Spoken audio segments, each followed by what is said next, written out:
But I'm so happy to be here with you guys today. I might bounce around a little bit, but wonderful to be here in Des Moines. And I understand it's spring break week, so the whole point of today is to take a little bit of vacation. And on that vacation, we're going to head half a world away here. And that is, for me, what was the view after about 10 years spent training and preparing for this moment. And this is a view from the highest camp on Mount Everest, which we call Camp 4, up to the summit. Now, of course, I think we know that Mount Everest is the highest point in the world. But climbers like to talk about it as being something more than that. Climbers like to say that this represents the furthest point that a human being can travel into outer space under his or her own power. And sort of a silly thing to say, right? It sounds a little grandiose, walking into outer space. But that's what it feels like on top of Everest. And the reason it feels that way is because on the summit of Everest, there's just about a third the oxygen as we've got down here at the museum. Just a third. So your body gets really clever. It begins to save that small amount of oxygen for the muscles that you actually need to climb the mountain. And it shuts off everything else. Now, I say fortunately, the first thing to go is your brain. At this elevation, they say you've got the intelligence of a small child. In fact, if you said 5 words to me, I wouldn't be able to remember them long enough just to repeat them back. It takes you about 30 minutes to tie your shoes. It takes you almost 2 hours to get dressed. So everything up here is happening in slow motion. Now, if all that oxygen you're conserving is going not to your brain but to the climbing muscles to get up the hill, you would think you'd be a good climber. But the truth is, up here, after just taking a single step, just a step, and it takes maybe 2 minutes to recover. So to give you some context, the entire distance here from the highest camp, where the photo was taken, to the summit is just about 1.5 miles. But that's going to take most climbers about 30 hours to complete. So today the journey for us is to figure out how we get there from here. And that's hopefully a photo that's a bit more familiar to most of us, a view of my family's farms up around Boone. And so, you know, people always ask this question, you know, a guy growing up and living in Iowa, how did you end up spending your career climbing the highest mountains in the world and swimming the biggest seas when you come from a place that's quite far from the mountains or the seas? And so as I go out around the world, I have to talk to people and tell them a story about my older sister. This is not my older sister. My older sister was a big bookworm. She loved to read books. She was quite an academic even at a very early age. And she used to read book after book after book. And every now and then she would give me a book to read that she thought I would like. And one day she gave me a book about these guys. That's a guy named Ed Hillary and his friend Tenzing Norgay. And together in 1953, they became the first 2 people to stand on the summit of Mount Everest. And I read the book, and I got really interested in it, and I found that the book was describing a lot of things that I couldn't even imagine, things that were so different from the place I was growing up. And I decided someday I wanted to become part of that story. And as I read the book, I realized something else. I realized this was a book that was about more than just climbing mountains.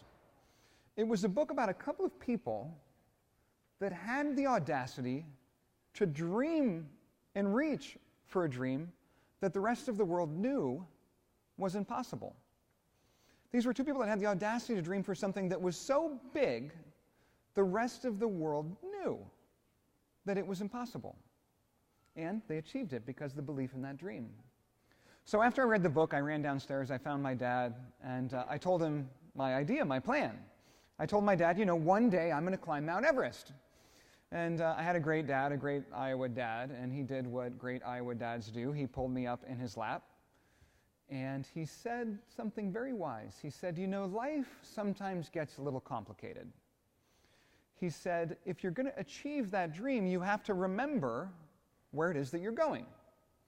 And he took out one of his business cards, and he asked me to write 2 words on that business card, Mount Everest. And he said, you can carry that card with you. And now that's going to be a little tangible reminder for you. That card is going to become your compass.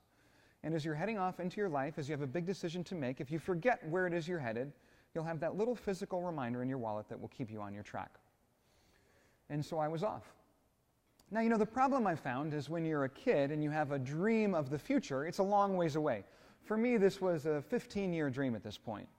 And the problem is when you have something that's really big in the future, it's hard to figure out how to bring it into the present. And so I decided to take that idea of Mount Everest and make it small. take the idea from the future and bring it into the present by turning it into some stepping stones. So every day, I had something to do to get me from where I was to where I wanted to be. And the funny thing is, the very first thing I had to do was actually just find a mountain. I don't know if you guys know, the highest point in Iowa is actually a hog lot. It's called Hawkeye Point. It's up in the northern part of the state, and when you get there, it's 1,400 feet above sea level, which is not very high. And when you get there, you can sign the summit registry right next to where the pigs have their lunch, which is great if you're a farm kid, but it's not great if you want to climb the highest mountain in the world. So I got out of high school, and I joined the local labor's union here in Des Moines and got a job pouring concrete. And I did that for about 2 years, saving my money and getting ready to go to college. When I got to college, you know, the money I'd saved working was going to pay for the books and tuition, and so I had to find another way to get to the mountains. So I organized groups of college kids to start taking climbing trips all around the world, slowly building our skills. First, learning how to climb high mountains, and then learning how to climb high mountains that were covered in snow. You know, taking a skill and just adding something. Then learning how to climb high mountains that were covered in moving snow. And moving snow, of course, that's just when there's a glacier there on the mountain. Because that glacier stays there all year, it starts to slide down. And as it slides, parts of the glacier get stuck as other parts continue to move forward. And where that happens, these giant cracks open up, and we call those cracks crevasses. Now, it continues to snow over the crevasses, so oftentimes when you're walking through the mountains, you can't see them. And you may actually learn the hard way that you're standing on top of a snow bridge, which is probably not strong enough to support your body weight. And in fact, just after I took this photo, my climbing partner, John, actually broke through the snow bridge and fell down into the crevasse. You know, some of these crevasses can be 100 feet deep. On Mount Everest, they're going to be 400 or 500 feet deep, so the size of the skyscrapers downtown.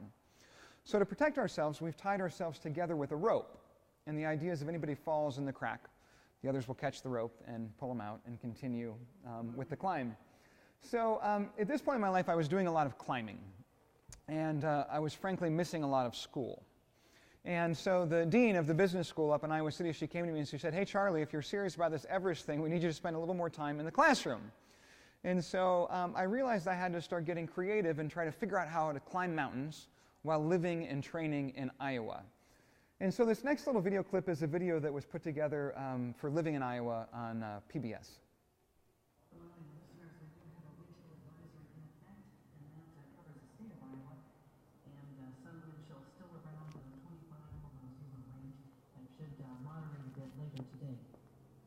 We'll turn now to music of Mikhail Ippolitov Ivanov. Arthur Fagan directs the National Symphony Orchestra of Ukraine.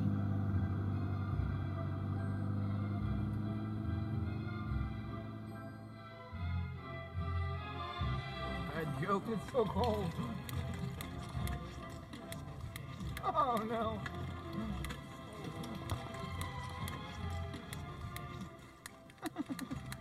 You girls have a lighter?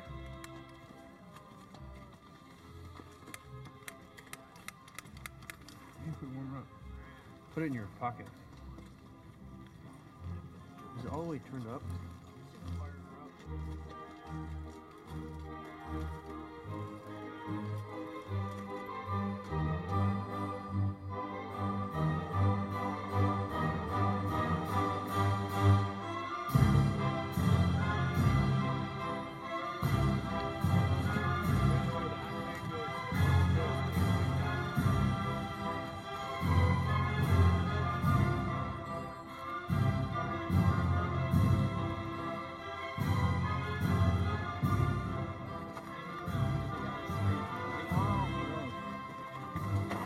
Chips?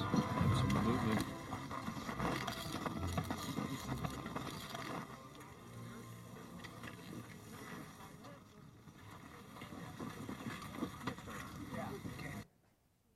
Jack, get your feet in the ice. We've never had any real serious accidents. We've had a couple stitches, you know, in the person's eyebrow up here, that was their fault because of the way they were climbing. Battlewood. And if you look at it, a lot of people think that it's high risk, and I know insurance companies, you know, charge more, but they're not high risk activities. High risk activities, you and I are going to be doing the same thing here in a little bit, jumping in our car and driving down the highway. To me, that's a lot higher risk than what we're doing here. Nice job, Jared. Except for the part where you almost died. This silo ice climbing right here is some of the hardest ice climbing that you'll see. anywhere in the world. I've climbed in Nepal, I climbed Colorado, Illinois, Wisconsin, Nebraska, all over. And this is some of the hardest ice that you climb because it's all vertical. Most of the natural waterfall ice, it comes down and cascades down, and it's not as difficult as this is to climb. Don't be disappointed if you don't make it to the top your first time. Probably only going to get 10 or 12 feet up there, and then what you should do is to come back down, take a break, let your arms rejuvenate, your legs rejuvenate, and then go back on the ice and try it again. The word's getting out now. We're starting to get a few more people interested in it, which I'm excited about. When I see little kids like this climbing, that just tickles my innards. I mean, I'm just really excited about that, because to get young people started in this and to see them doing it and enjoying it, as opposed to computer games or sitting in front of a TV, this is going to be a lot more healthier for them. And also to realize that there's things to do in Iowa, outdoors, that people just don't think of.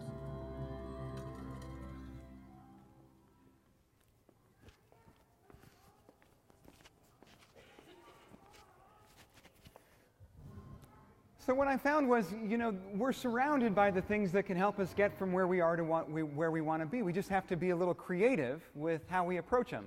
Is that mic okay now that I put it back on? Okay, good.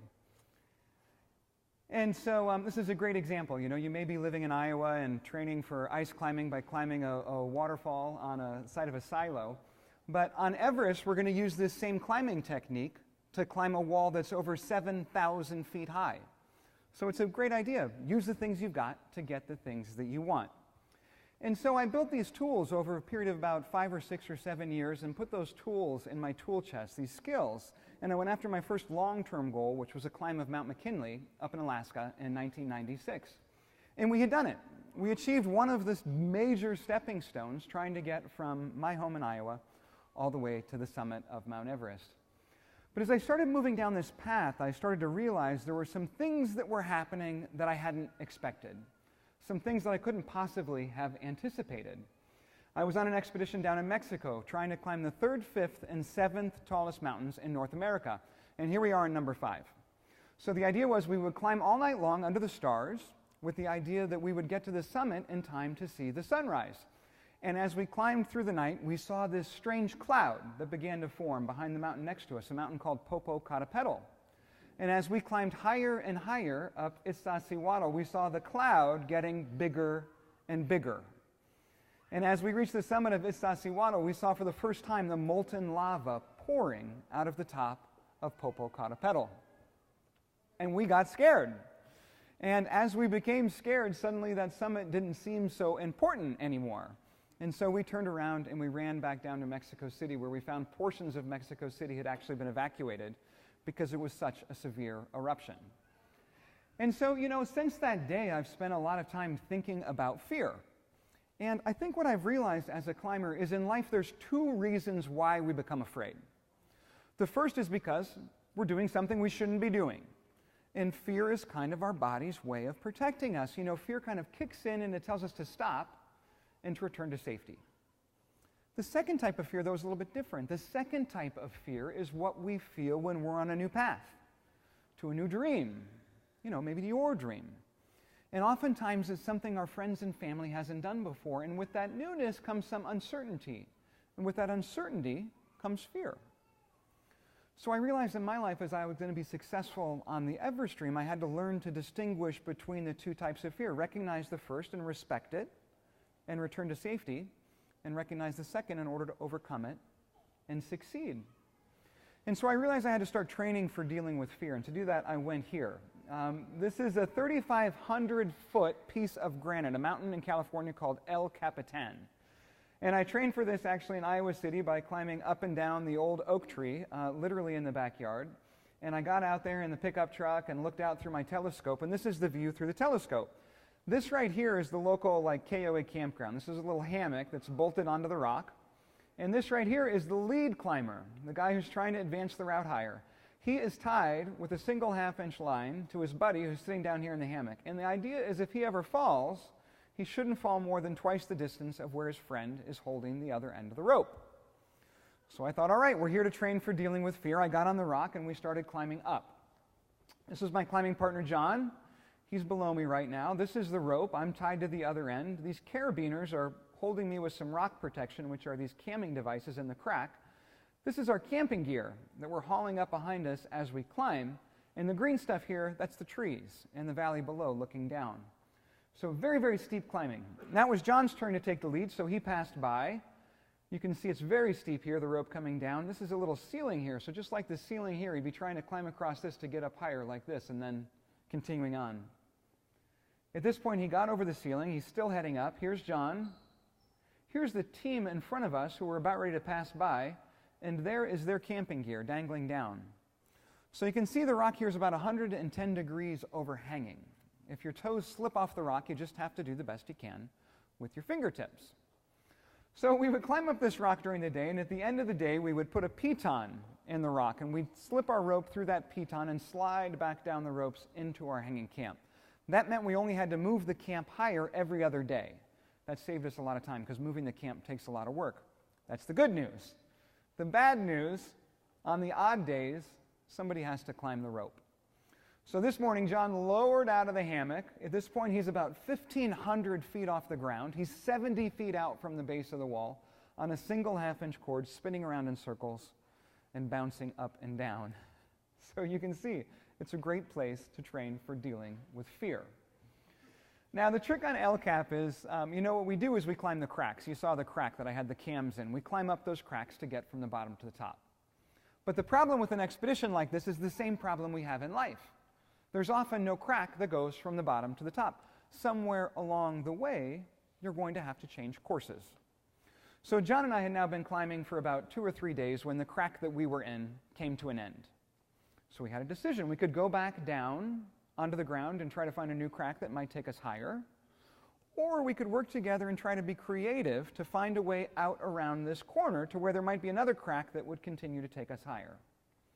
But if you look at the rock here, you can see it's very, very smooth. There's nothing here with enough texture to grip onto with your fingers and toes. So we had to get creative.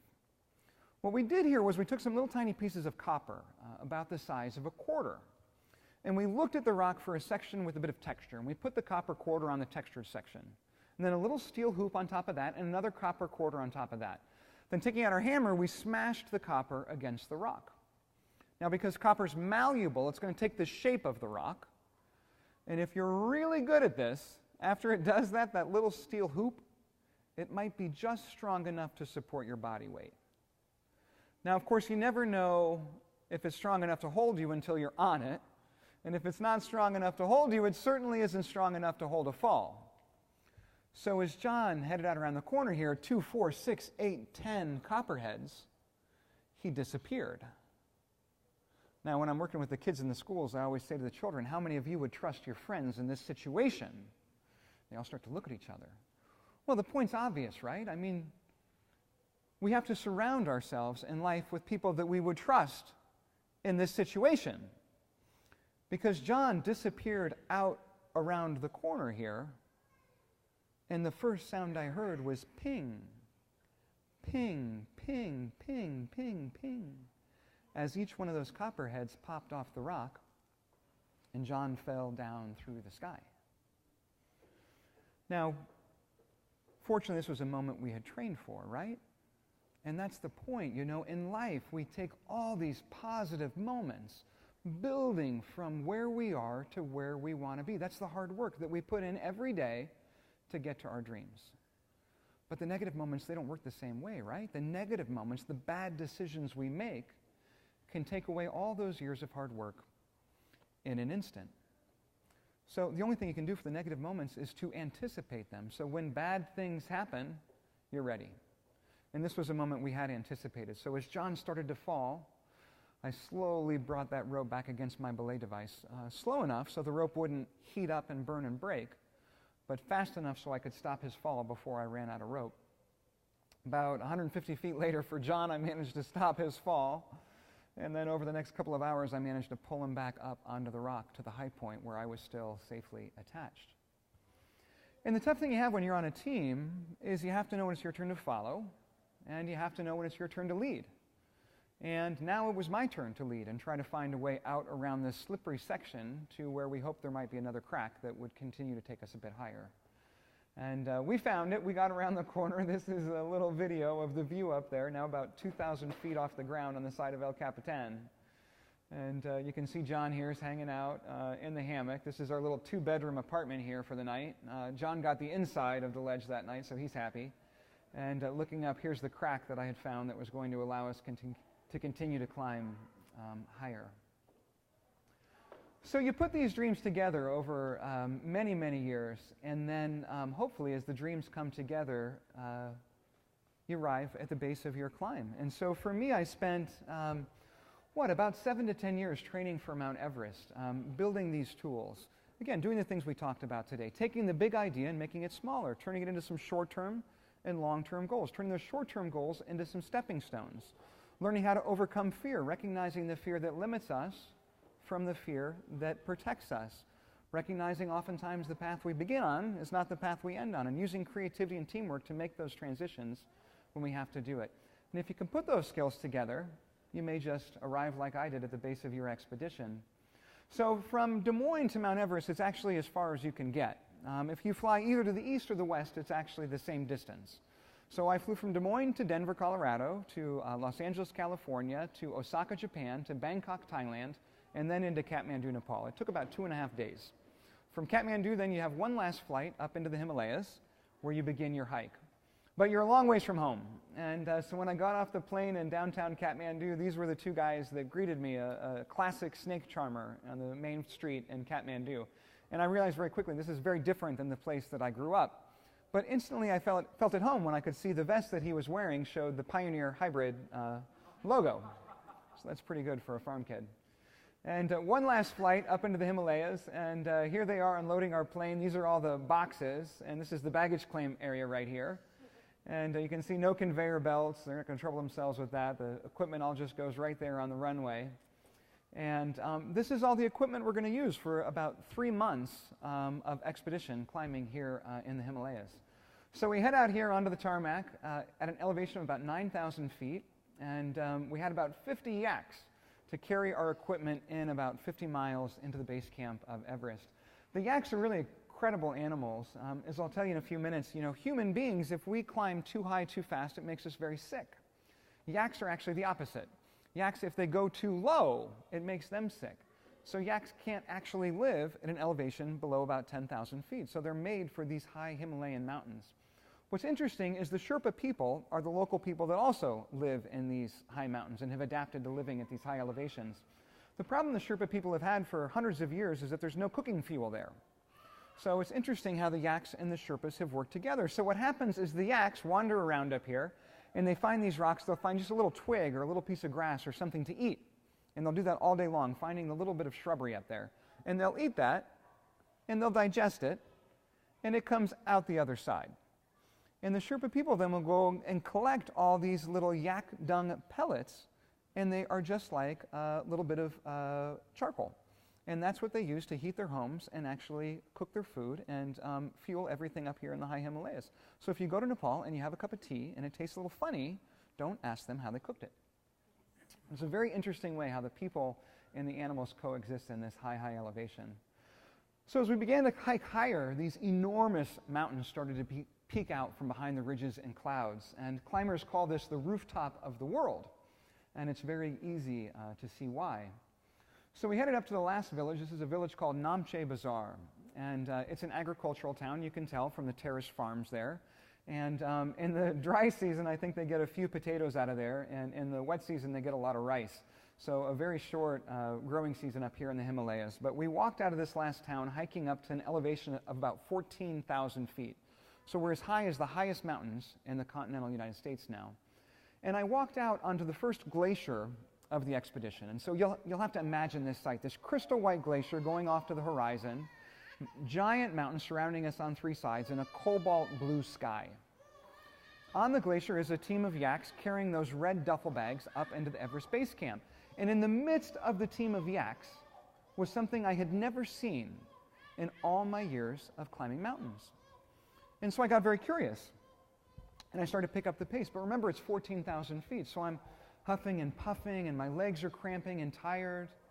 And I got up next to this, and I realized it was a young man, a young American, who was pushing himself across this glacier in his wheelchair. The young man's name was Riley. Riley had been a student at the U.S. Military Academy, and he had lost both of his legs during his regular training exercises there. He told me when he was a little kid, his dream was always to see Mount Everest with his own eyes. He said after that accident, the way he approached his dreams had to be modified, but the dreams themselves remained intact. So Riley and I became great friends. We began pushing and pulling and rolling our way up into the base camp of Mount Everest. And about a week later, we arrived here. Now, this is the base camp of Everest. It's surrounded on three sides by these ridges. It was snowing. There were avalanches coming down the ridges. And it's a heavily glaciated area with giant crevasses. My yaks kind of wandered off to the right to a section of the glacier. I knew there were a lot of dangerous crevasses, and I got concerned that my yaks might fall in one of the crevasses and my expedition equipment would be lost, and the expedition would be over before it even began. So I had to leave Riley, and I went and chased off after the yaks. And after a couple of hours, I got the yaks tied down, I got the equipment unloaded, and I loosened my boots. And when I did that, I could see my feet were covered in blisters from this very, very difficult hike up to about 18,000 feet. And so I'm stumbling around in the snow on the rocks here trying to find my friend. And I got to the campsite just below ours. And I found Riley's wheelchair, but no Riley. And as I started looking around, I could see there were some rocks kind of pushed out of the way. There was a little bit of snow melt. And I could see this little path. And I stumbled down the path, at the end of which I found my friend. And he had this huge grin on his face. His elbows had all been scraped, his hands were bleeding, he was all cut up. But he had somehow managed to climb up on top of this boulder where for the first time he had a view of the summit of Everest. And I looked at him just astounded, you know, looking at me with these blistered feet, exhausted from this difficult hike to 18,000 feet, and looking at him having done the same thing with neither legs or feet. And I said, Riley, how is it possible you've done this? And he looked at me and he said, anything's possible if you can focus. Anything's possible if you can just stay focused on that summit. And so Riley had achieved his Everest dream and turned around and headed back down to Austin, Texas. And my journey really was just beginning now. So we set to work setting up our base camp of operations. This is the base camp on the glacier for Everest. This is where we're going to spend the next 2 months or so. This little tent right here is mine. This is our dining tent where we get together to have our meals, and this is the tent we use to cook it. This year, the country of India had a major military expedition, so all these white tents in the background were military from India, and this tent right here was actually installed as a movie theater. So every night we could go over there and watch Indian Bollywood films, and you had to go watch them because they turned the volume up so loud, you weren't going to get any sleep anyhow, so we all enjoyed a lot of Bollywood films. We then set to work setting up our technology. We had some little tiny Sony laptops that plugged into solar panels, which all connected to the internet with a satellite telephone.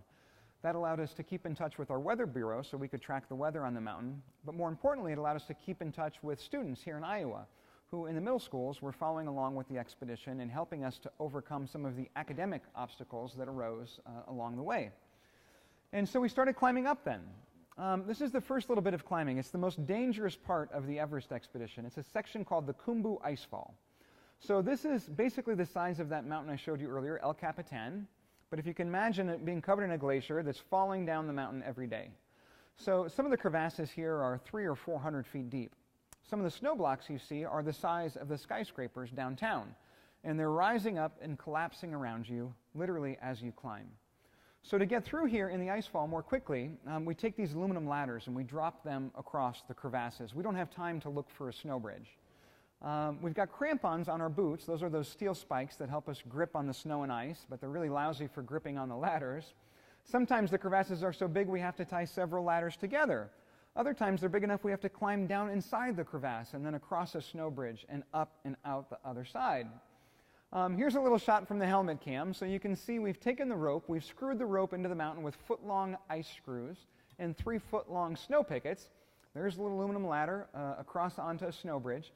And so every day we've been going up and down through the ice fall trying to get our equipment higher on the mountain. So I've got the rope in one hand, I've got the camera in the other hand. I'm coming up here to the biggest crevasse of the expedition. The Sherpas joke, if you fall into this crevasse, you're going to fall all the way to America.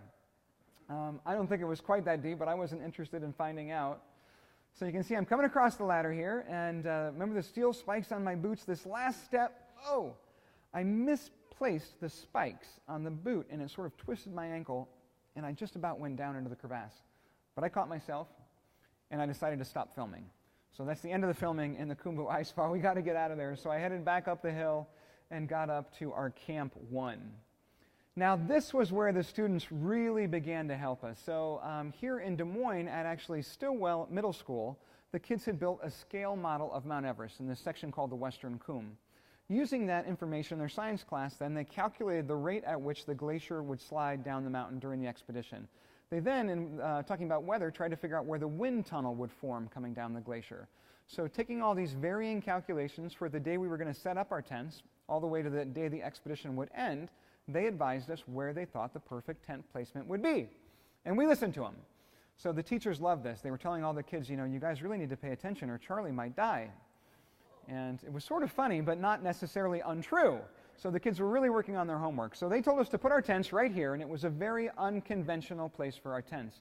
We set up the tents, everybody else was kind of over here, and then about 2 weeks later, this crevasse opened exactly where the students said it would. It was about 300 feet deep, a very, very dangerous situation. And we had the perfect placement because of the hard work of those kids here in Iowa. So from there, we headed back up the glacier. This is going higher on the mountain through this valley called the Valley of Silence. So although it is a valley, it's only a valley on Mount Everest. At this point, we're at about 20,000 feet in elevation. So we headed up higher through the Valley of Silence and into Camp 2. Many climbers also call this Advanced Base Camp, because this is where the show really starts. This is like the World Series here, trying to figure out how to get up this 7,000-foot wall all the way to the summit of Everest, which is off the slide to the left. The reason this is hard is because your body isn't adapted to work or climb at this elevation. So all the teams work together in order to stretch the safety line all the way from Camp 2 to Camp 3, onto Camp 4, and then to the summit. And that process takes about 6 weeks. So just attaching 150 feet of climbing rope to this face takes a whole day's work, and after doing that, you're so depleted and exhausted, you have to go all the way back down to base camp to recover. So after we get the safety line all in place, we begin to establish the camps. So we put a Camp 3 in here, Camp 4 in here, and then we stock those camps with food and fuel so we can eat and survive at these high elevations. So it's sort of like building a pyramid. The higher you get, the more difficult it is, and that's why it takes so many months to climb Mount Everest, even though there's only 4 camps. So after you get the whole supply chain built, you go back down to base camp and recover, and you wait for what's called the weather window. Now, Everest is so high, it rises all the way up into the jet stream. So every day of the year, there's about 200-mile-an-hour winds on the summit of Mount Everest, except for about 2 or 3 days in early May, 2 or 3 days in late May, and then usually about 2 or 3 days in October. So the weather window to launch the space shuttle into outer space is much, much larger than the weather window to stand on the summit of Mount Everest. So this whole 3-month climbing expedition is keyed to what may be just a 2-day opportunity to stand on top of the world. So we're waiting in base camp, waiting for the weather window. We thought we had a good opportunity. We started shooting up the mountain. Here we are in Camp 3, and we get to Camp 3. We look across to Camp 4 and the summit, and we saw this cloud. Well, it's actually not a cloud. That's called a plume. That is actually ice that has been vaporized and blasted off the rocky face of Mount Everest. So frozen solid ice that's being turned into vapor and blown up into the atmosphere. That means there's still about 150-mile-an-hour winds on the summit of Everest. So that meant we couldn't continue climbing. We had to do the unthinkable and take a rest day here at Camp 3. Now, this is a very dangerous place to take extra days because this is the beginning of what climbers call the death zone. What I mean by that is this is a high enough elevation that your body cannot actually survive. If you stay up here for more than even a few days, you are guaranteed to die. Your body is depleting as you're there. The mountain does that in one of two ways. The first is actually where you drown to death in your own fluids. Your lungs fill up with fluid and you can't breathe. The second is where those same fluids go up into your brain, causing your brain to swell and eventually break. If it goes to the lungs, that's called a high-altitude pulmonary edema. If it goes to your brain, that's called a high-altitude cerebral edema. The cerebral edema is a lot more fun because you get to have a bunch of dreams and crazy ideas on the way out, but both these things you want to avoid. Now, if you've trained for Everest, you know what these are, you know how to identify them, and most importantly, you know how to fix them. When and if you get an edema, all you have to do to fix it is turn around and simply walk back down the hill. And as your body gets the oxygen and the pressure from lower elevation, it goes away. Now, the problem we had, here we are at Camp 3, taking the break, and as we slept, my climbing partner, Chris, began to hyperventilate. Sound asleep, in his sleeping bag, he didn't have enough oxygen to just lay still. So I shook him and I said, Chris, you're having a pulmonary edema. You've got to go down. And Chris wouldn't listen. So we woke up the next morning very, very sick, actually vomiting blood now. And I said, Chris, you need to go down or you're going to die. And Chris still very focused on the summit, not ready to head down. And in the next 4 hours, he managed to walk a distance of about 100 yards. So in 4 hours, just the distance across this hall. And at which point he collapsed and he realized that he didn't have the time to get to the summit and back down before the weather window closed. So he turned around and headed down, which meant I was now climbing alone. So I got up, continued climbing onto Camp 4, and the winds at Camp 4 were very, very, very high still. And so I pitched my tent, and I'd taken along the cargo net from the back of my pickup truck, and I flipped the cargo net over the tent and screwed it into the ice here with some foot-long ice screws and some snow pickets, and really hoped for the best. And Sean Birch showed up. Sean Birch is a correspondent for CNN, so he showed up and asked if he could share the tent with me, and I obliged, and so he hopped in. And this is me on the right here, and we took some oxygen to allow our bodies to recover a bit before making the final ascent of Everest. And so this is it then. This is the final show, the final climb from Camp 4 to the summit.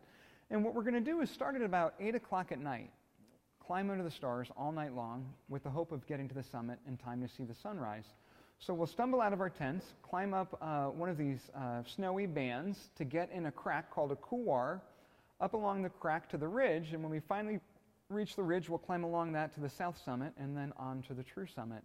And as I mentioned earlier, it's just about 1.5 miles in distance, but that's going to take most of us about 30 hours to complete round trip. So Everest had not yet been climbed at this point in the climbing season, so there was no safety line yet going to the summit. So each one of the lead climbers, the guys like me, the professional climbers, we had one rope in our pack and a few ice screws and a few snow pickets. And the idea was each one of the lead climbers would take a turn in the lead, attaching that safety line, and then relieve the lead and give another lead climber the chance. And working together, then we could build the climbing route and the safety line all the way to the summit. So the Indian expedition, that military expedition led, and they started heading up. And after a few hours, they radioed back to us and they said, you know, we've got kind of a bad feeling about this. We've decided to turn around. And so they abandoned the ascent. The problem was we needed their equipment to continue on, and so it was this giant domino effect. All the other teams had to also turn around because we didn't have enough equipment to get the job done without them. And the problem with climbing above Camp 4 is you can't really do it again. Once you try it once, your body is so depleted, if you stay up there, the chance of an edema is almost certain. So everybody went home. The French team quit, the Belgian team quit, the Indian expedition sent down all their lead climbers, and the rest of our team, the International Dream Expedition, went home. And Sean and I got down there and kind of took a look at each other, and we just realized we didn't have the time or the money to come back and try this again.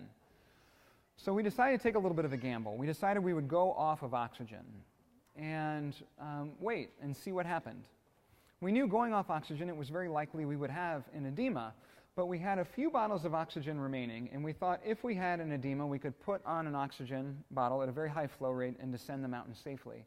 And until then, we were just going to wait and see what happened. So incidentally, the Indians had been right. Their bad feeling was correct. And as we descended that night before, the storm that they had anticipated arrived, despite our very expensive weather forecasts.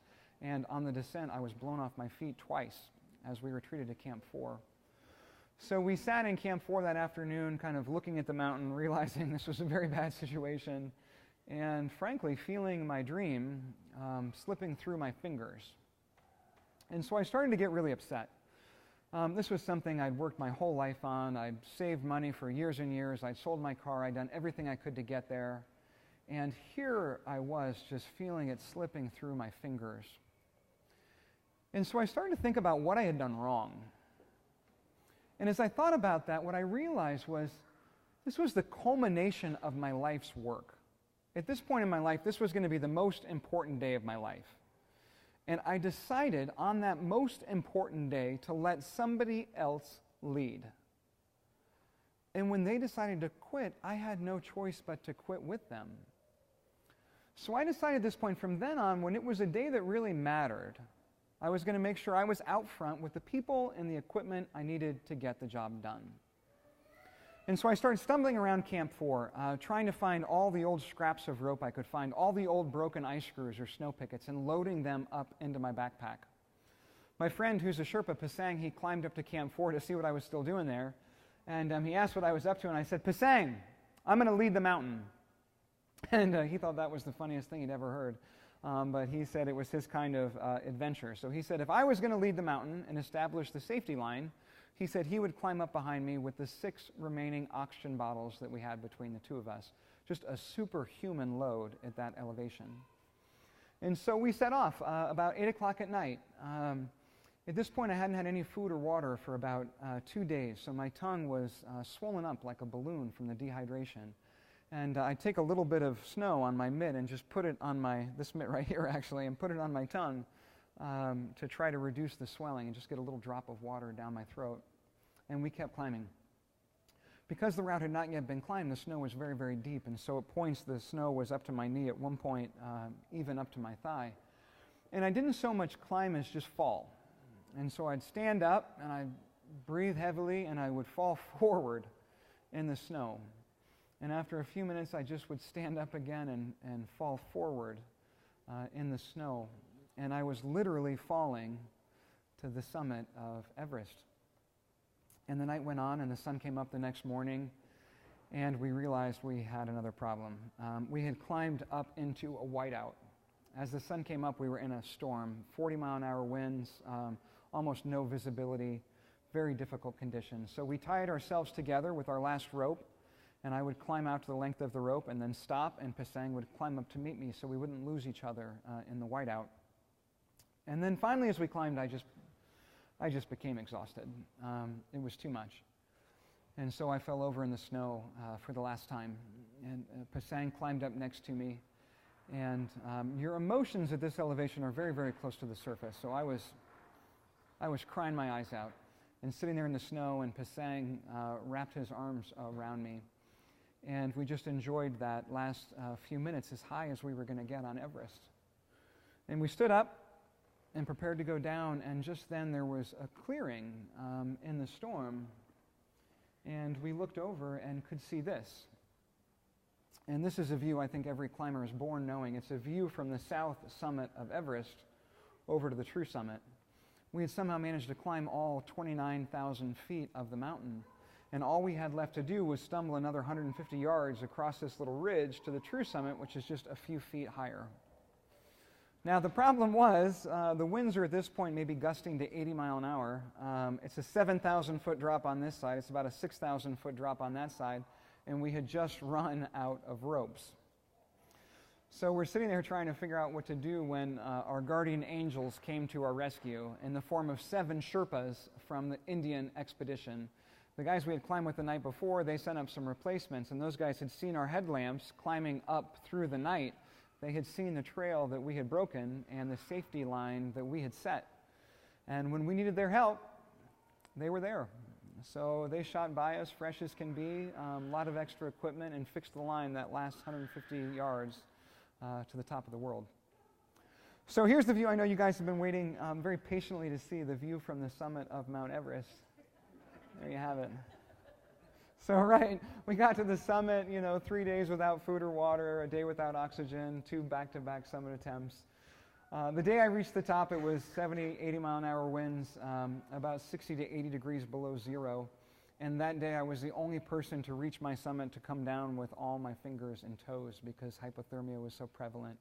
So very, very difficult day. But I did have the opportunity to take the Iowa flag up to the summit.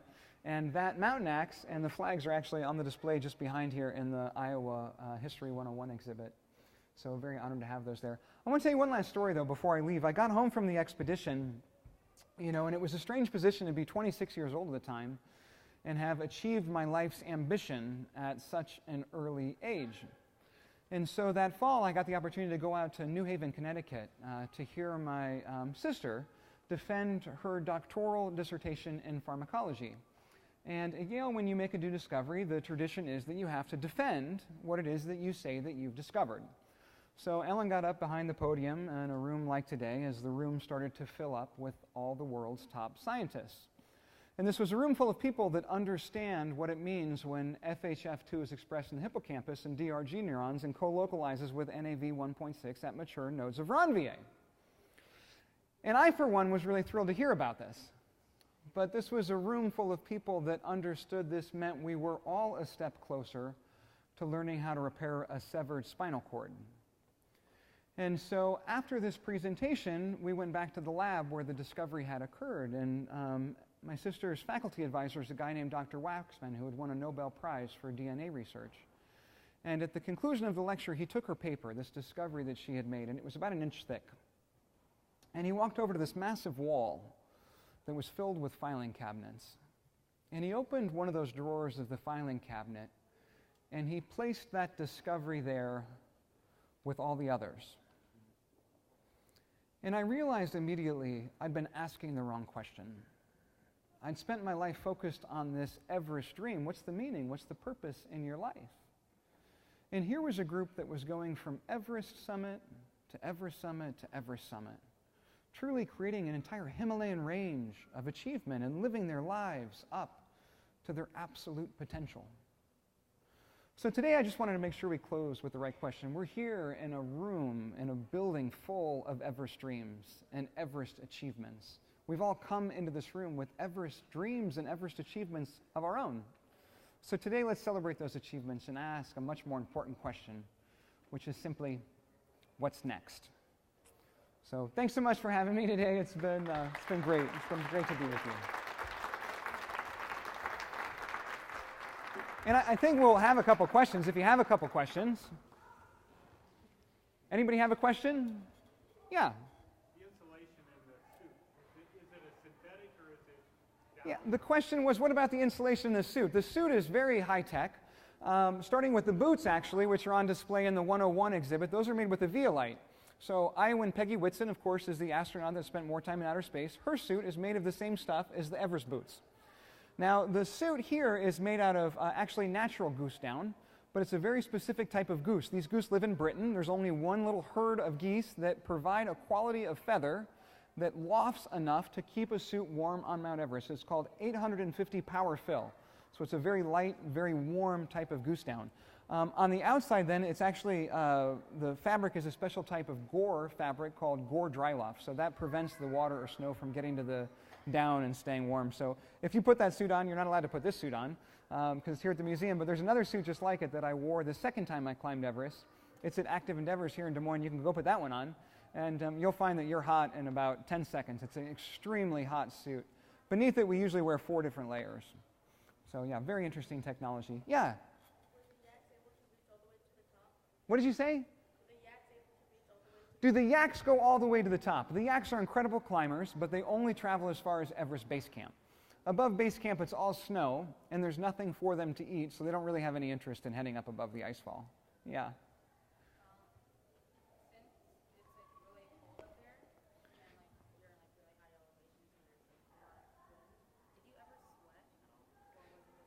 It's a great question. He says, now you're so high up there and it's so cold, maybe even 60 or 70 degrees below zero, but do you still sweat?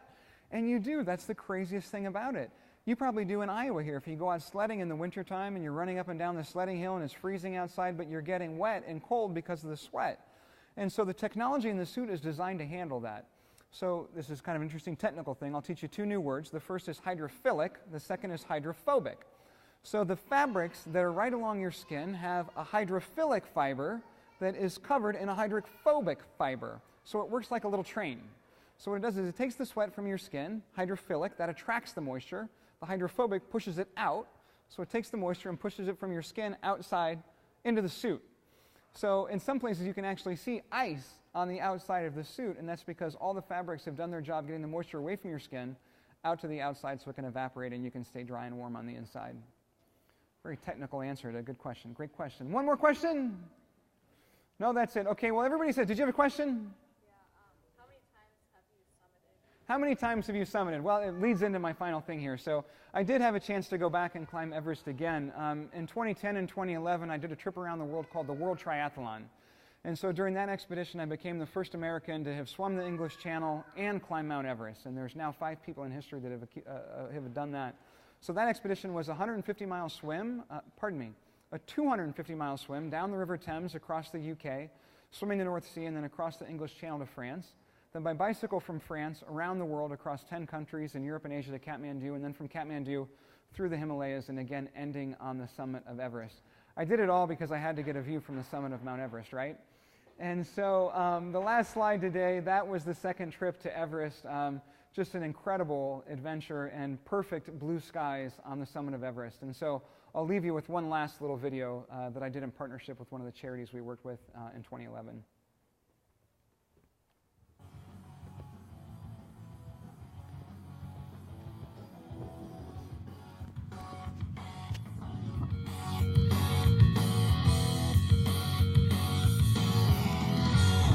Hi, I'm Charlie Wittmack. I'm here on the summit of Mount Everest and I'm going to solve the Rubik's Cube.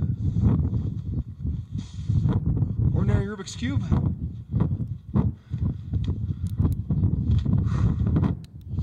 Beautiful day today. Conditions are 11 out of 10. Take a few minutes here to mess it up.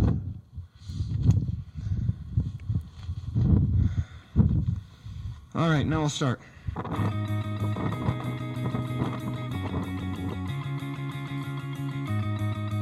29,000 feet, they say you have the intelligence of a small child. Alright, I've solved the white side.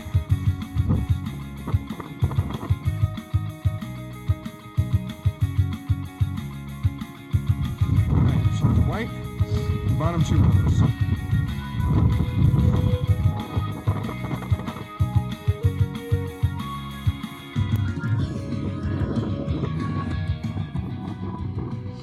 Very slowly today.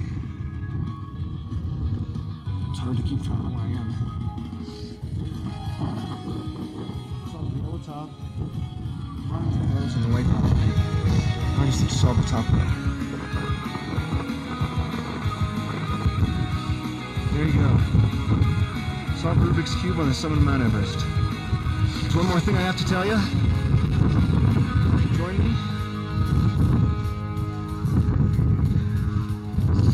As we support the Everyone campaign.